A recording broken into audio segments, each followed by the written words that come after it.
Hormuz की खाड़ी में आग लगी है और इस बार भारत भी इससे अछूता नहीं रहा। मिडिल ईस्ट में जो तूफान उठा है उसकी लपटें अब दुनिया के कोने कोने तक पहुंच रही है। नमस्कार, मेरा नाम है चारू अग्रवाल और आप देख रहे हैं IBC 24 डिजिटल। दरअसल ईरान ने होर्मुज़ स्ट्रेट, दुनिया का सबसे अहम तेल मार्ग, एक बार फिर बंद कर दिया है।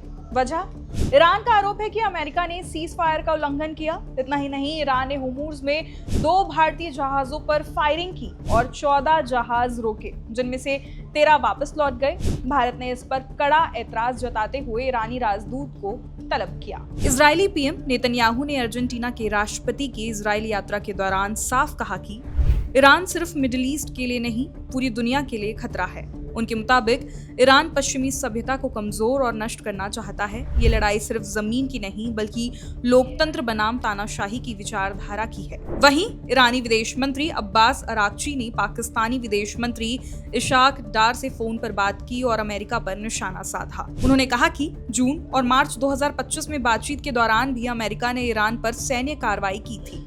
अमेरिका की मांगें बार बार बदलती है, धमकियां जारी है और नीयत साफ नहीं लगती। ऐसे में किसी डील की उम्मीद कमजोर पड़ती जा रही है। अमेरिकी राष्ट्रपति ट्रंप ने कहा कि समझौता करीब है, लेकिन जब तक डील नहीं होती, ईरान पर नौसैनिक नाकेबंदी जारी रहेगी। इस बीच अमेरिका ने तेल सप्लाई संकट से निपटने के लिए इमरजेंसी रिजर्व से 2.6 करोड़ बैरल तेल बाजार में उतारा। पाकिस्तान एक बार फिर अपनी भौगोलिक लोकेशन को कैश कराने की कोशिश में है। शहबाज सरकार को उम्मीद है कि मिडिल ईस्ट शांति वार्ता की मेजबानी के बदले अमेरिका भारी वित्तीय मदद देगा, जैसा 1980 और 2000 के दशक में हुआ था। लेकिन इस बार हालात एकदम उल्टे हैं। विदेशी निवेशक भाग रहे हैं, डॉलर रिजर्व खाली है और पुराने कर्जों की किश्तें चुकाना मुश्किल हो रहा है। असली दिक्कत ये है कि पाकिस्तान ने हमेशा मौकों का फायदा तो उठाया, लेकिन कोई ठोस आर्थिक सिस्टम कभी नहीं बनाया।